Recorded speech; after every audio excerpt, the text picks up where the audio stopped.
Hey, Phil Ebener here with videoschoolonline.com. So my buddy Jeremy and I just released a Photoshop for Entrepreneurs course where we walk you through 11 practical projects that will teach you how to use Photoshop and give you an actual graphic or project at the end of the section or the lessons.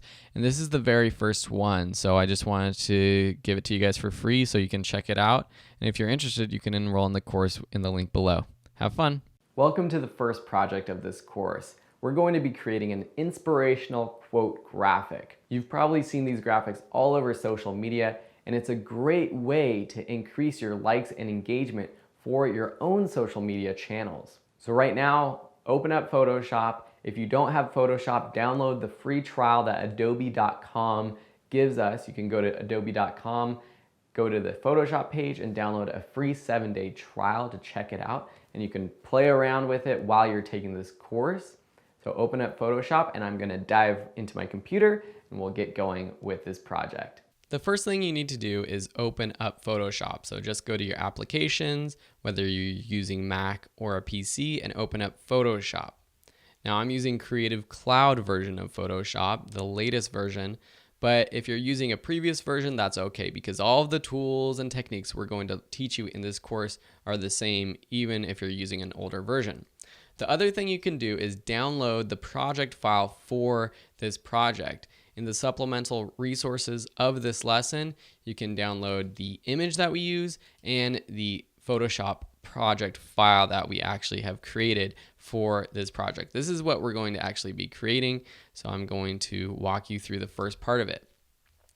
So go ahead and open up Photoshop, and if you're opening up Photoshop for the first time, you won't have this list of previous projects that we've created. You will want to just create something new. If you're creating something new, then this window pops up with the options for creating a new project. So you can title the project, you can give it a name. I'll just call this Inspirational Quote.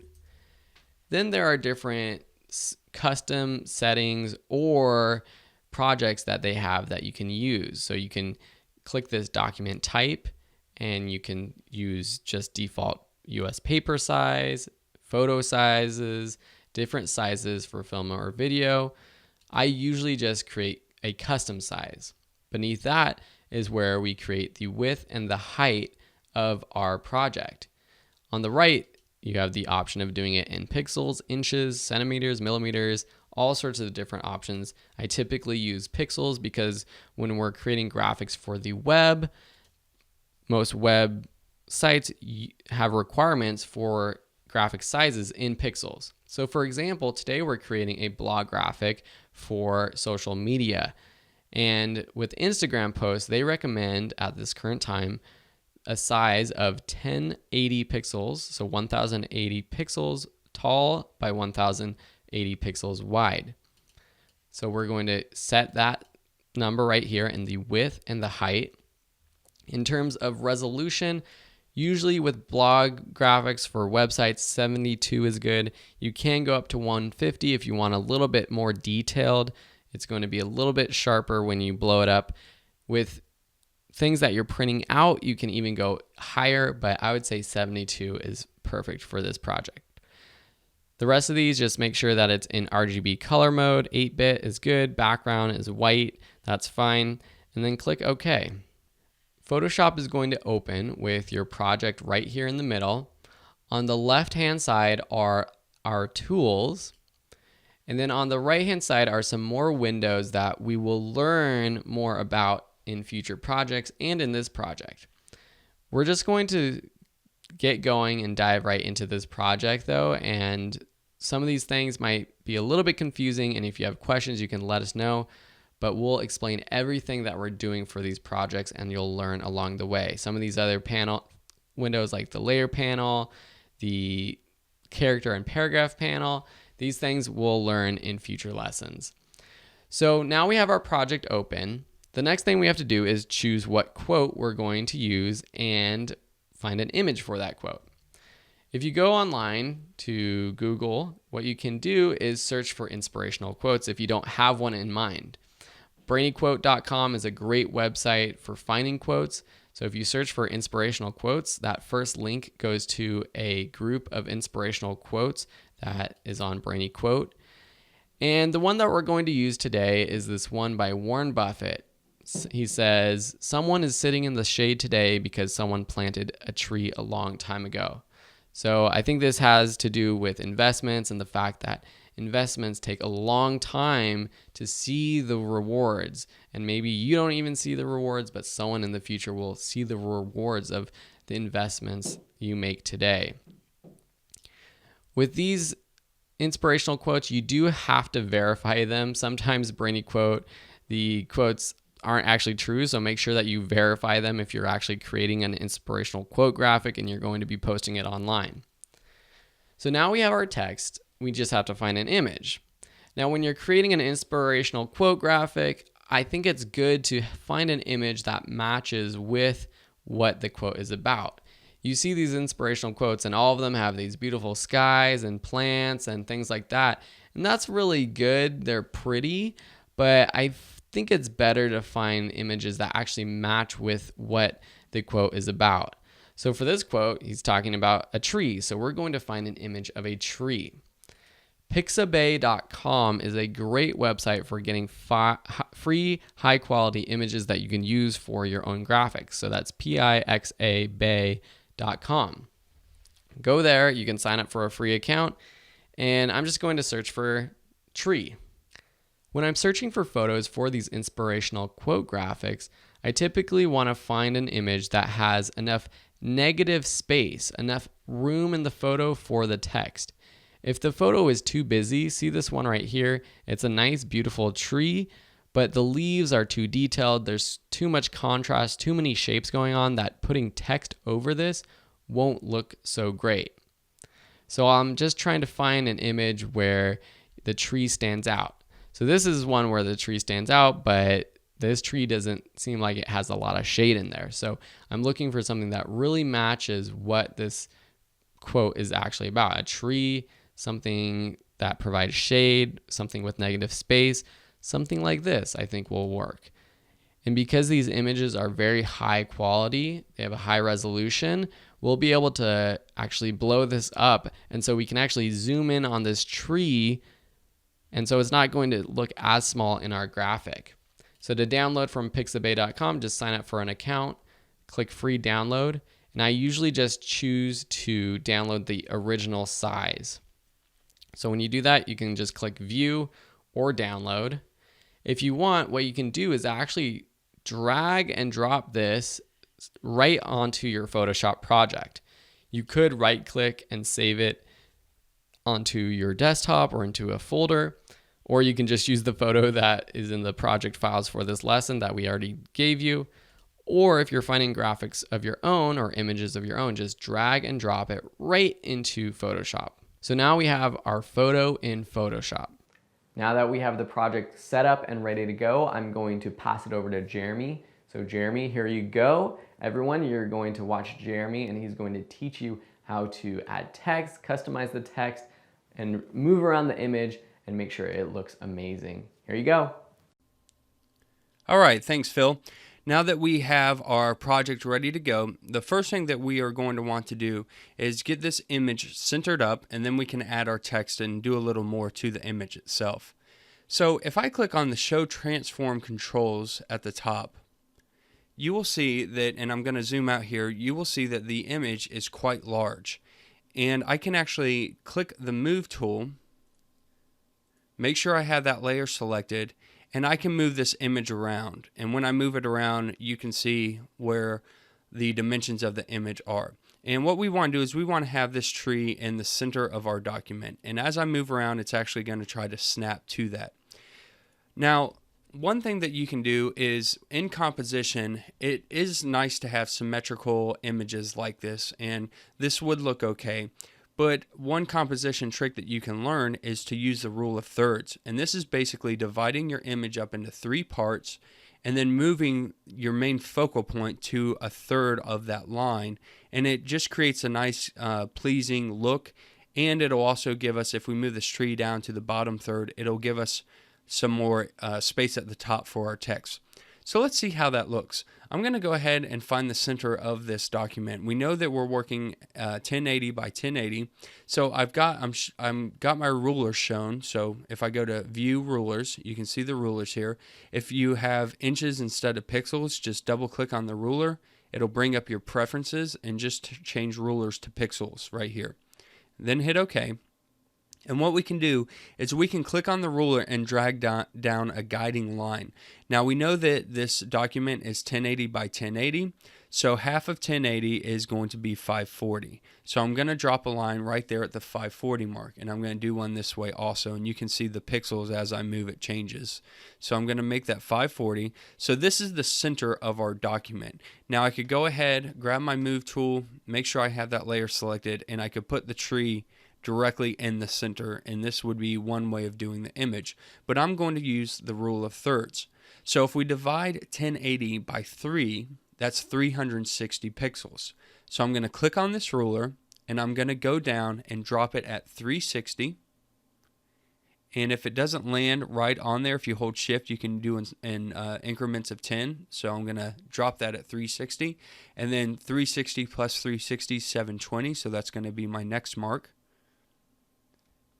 Okay, I'm going to grab the center one and move it out of the way. And now we've divided this up vertically into 3 sections. And what I'm actually going to do is I'm going to take this tree and I'm going to make its focal point in the center of that third. And like I said, this does 2 things for the image. One, it makes the image more visually pleasing because you've off-centered it.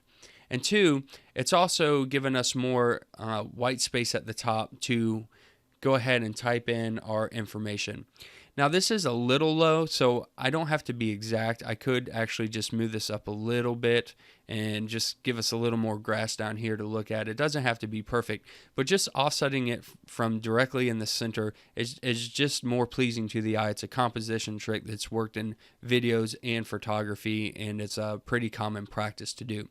So once I have that where I want it, I'm going to go to that layer and I'm going to click on the lock button to lock that layer down, so now I can't move it while I'm editing the text and doing other things.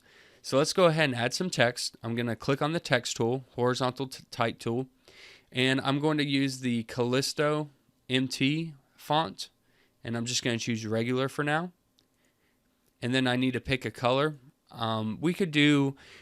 We want to do a dark color because we're writing on a light background, and we could probably pick this dark tree color, but it might not come out so well. We're just going to use black for the sake of ease here, and black will be the most contrasting text that you can see. So as someone's scrolling through social media, it'll be high contrast and very easy for them to read as they're scrolling through. If you pick one of these colors, it might be too light and kind of blend in too much, but we'll just use black for today. So I'm going to hit OK. And I'm going to type in the middle what our quote is. So someone is, down here I'm going to write sitting in the shade today because someone, and then it's going to say planted a tree a long time ago, but we're going to do something different for that.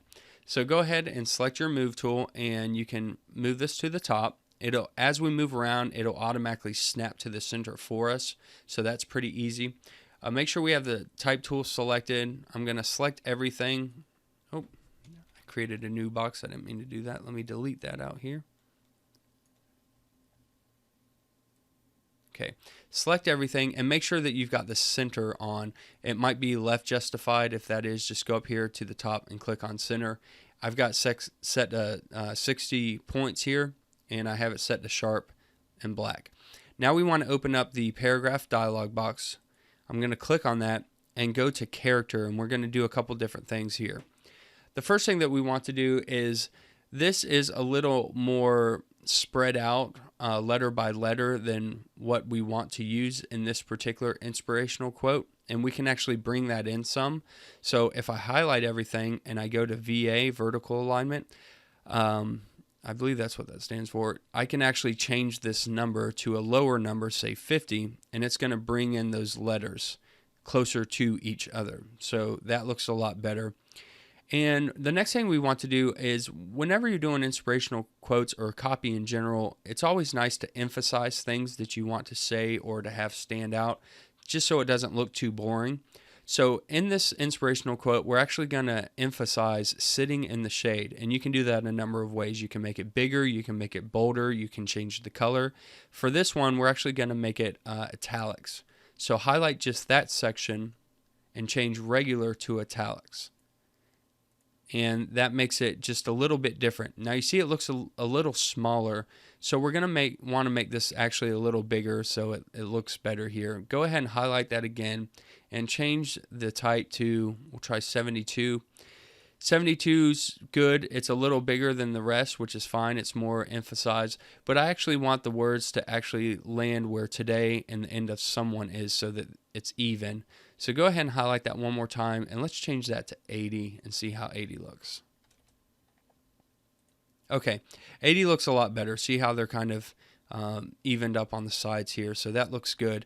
Now we have a little bit of space here and a lot of space in between these two lines, and I want to close the gap of space in between someone is and sitting in the shade.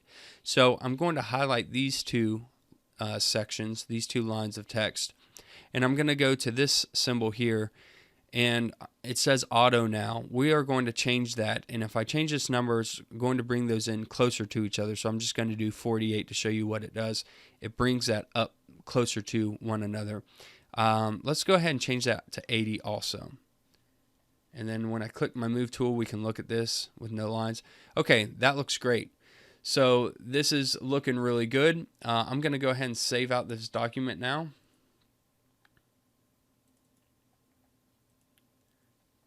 Okay, you always want to get in the habit of saving things as you move along, just so you have a copy in case your computer crashes or a lightning storm. So the next thing we're going to do is we're going to do the next section of text, and it says planted a tree a long time ago. So go ahead and click on the text tool again, and we'll type that in, planted, and then we're going to hit enter a tree. And we're going to do something a little different here. So we're going to highlight these. We're first going to make it a little bigger. Probably going to be a lot bigger than this. Let's do 96. We'll mess around with that in a minute as we move and see how this looks.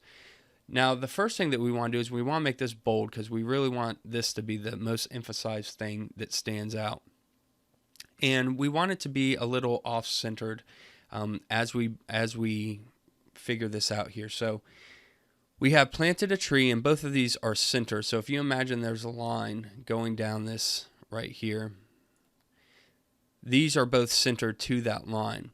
Go ahead and grab a tree, and instead of it being centered, we can change the justification left or right. So this is right justified, where it's all going to the left of the line, and the lines, to the right of that. Let's do the left justified so that it's kind of off-centered like this. And grab the move tool. Let me move this guiding line out of here. Okay. All right. So that looks good. Now we're going to stick this about right here. I'm probably going to make this bigger. I can do that again with the type tool, or since I have show transform controls on, I can just click on this and scale this out. If I hold shift, it'll retain the proportions so it still looks good, but I'm just going to make this a little bigger. And now what we're going to do is, instead of having it like this, we're actually going to tilt it a little bit. And the way we're going to tilt it is with the lines that are in this document. So if I look at the grass here, you can see this line that's kind of angled right here with the grass. I'm going to use that same tilt. So with show controls on, I'm going to go to the edge of this until I see this curved arrow sign, and I'm just going to rotate it until planted is following that same line as that grass. So now I can stick this in the center, but it's got that same kind of feel to it where it's going a little horizontal with that information. I'm going to hit apply to apply the transformation, and I can still come in here and edit this information. So I can highlight this, go to paragraph, and we're going to do a couple things. Let's bring these in a little closer also to themselves. 72 might be too small. Let's try 96. It's pretty good.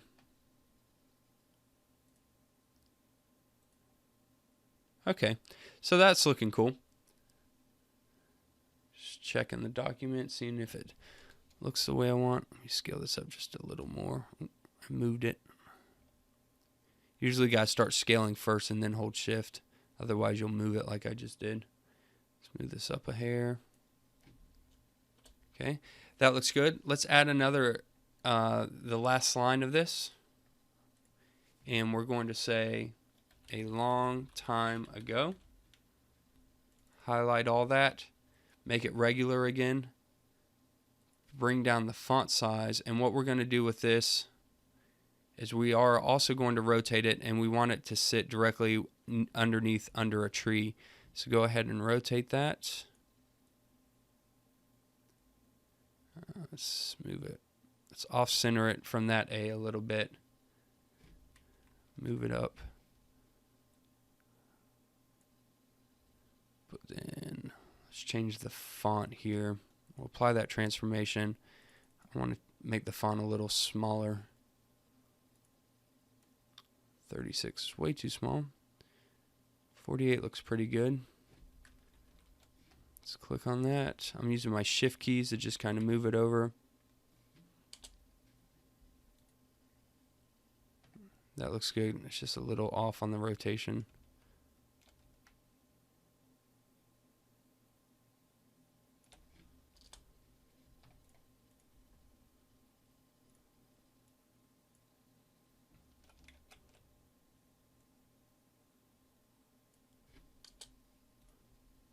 Sometimes those transform tools kind of get in my way, and it makes it a little hard to see exactly where I want it.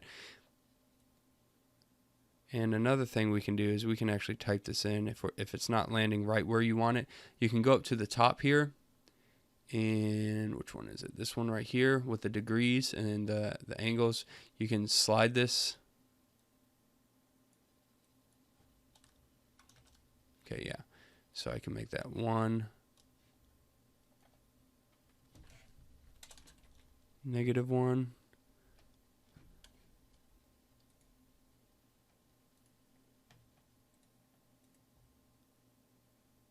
I want to go just a hair more. I'm being a little picky about this, but just want it to look good. Let's do -1 again. No, we need to go the other way. So let's do 1. Okay, that looks pretty good there. And I might just bump that up a little bit, get a little closer to tree. And then we always want to put in, if we're using someone's quote, we want to write in the name of that person. So we'll go ahead and click over here off to the side next to the tree and just do this little hyphen, Warren Buffett. And select that. We can move that right here where you can read it. I might make it a little smaller because what I'm doing is I'm using hierarchy of this text. So we see planted a tree, but you're still going to read top to bottom, left to right. And I don't want Warren Buffett. I want that to be kind of the last thing that's read. So I'm actually going to just turn down the font size a little bit on that. And I might move this around a little bit until it just kind of looks nice. Looks like it's part of the image here, but okay. So that looks good. That looks very close to what we were going with our original image. So now the last thing that I want to do is I just want to make these colors pop in this background a little more. So I'm going to just adjust the brightness and contrast a little bit so it looks a little more pleasing. So I'm going to click on layer 1. I'm going to unlock it. I'm going to go to image, adjustments, brightness and contrast. Bump up the contrast a little bit. And let's see here. You could go a couple different ways. We can make it brighter at the top. I don't like that. Let's turn it down a hair. Let's turn the brightness down some. Oh yeah, that looks good. I like that. And let's turn this contrast up. And it's just going to make those oranges and colors just pop a little more within the document. So that looks really good. Okay, I think we're good here. Now we're almost done. We just have to save the photo so it's ready for sharing. I'll pass it over to Phil to show you how to do that now. Now we're almost done and I can't wait to post this to my Instagram, but we have to export it from Photoshop first. So that's what I'm going to do right now. There are multiple ways to export and save your images in Photoshop, just like there's multiple ways to do almost everything in Photoshop. But I'm going to show you the easiest way to just save this so it's ready to post online. Go up to the File menu, click Save As. If you haven't done so already, you probably want to save this project as a Photoshop project so that you can come back and edit it later, because when we save it as a JPEG image for uploading online, you can't go back and edit this Photoshop file. Choose where you want to save it. So I'll just call this Inspirational Quote. I'll just call it Quote for now. And then the format down here, just choose JPEG. Now this might look a little bit different if you're using a PC, but just choose the JPEG option. If you want, you can choose a PNG. If there's a specific file type that you need to export for whatever purpose you're doing, you can do that, but JPEG is great for posting online. Click Save. It's going to bring up another window with the quality. Right now I have it set to maximum. Maximum also means that it's going to be the biggest file size. If you want a smaller file size, you can choose a lower quality. And if you want to preview what the quality will look like, just click this preview button. So if I go down to the lowest, this background image looks a little bit pixelated. It looks a little bit, has a little bit of digital noise in it. It's very hard for you to see, but there it is. I typically just use the maximum unless the size is too big. And here's the estimate of how big it will be. 669 kilobytes. That's usually great for posting online. If it gets to be above 2-3 megabytes, that's a pretty big image for online. So if you're happy, just click OK. We'll go to my Finder and I can see where it is on my desktop. Quote, here it is, and now it's ready to post online. Perfect, sharp quality, ready to go. If you need to export it at a different size, because that is exporting it at the size of our project, which is 1080 pixels tall by 1080 pixels wide, the easiest way to do that is just go to File, Export, Save for Web. This brings up another module where you choose the preset on the right side. So the preset we're going to choose is JPEG High. So that's a high quality JPEG. You can also go into the quality and choose max if you want. And then down here, this is where you choose the size. So say you want to export it at 300 pixels wide by 300 pixels tall. You can set the width and the height. And now when you go click Save and save it to your desktop, I'll call this quote 300. Click Save again. Go back to my desktop. We can see the difference in size. So if you have a specific size, that's how you would do it. So that is how you export your photo, and now it's time to go post it online.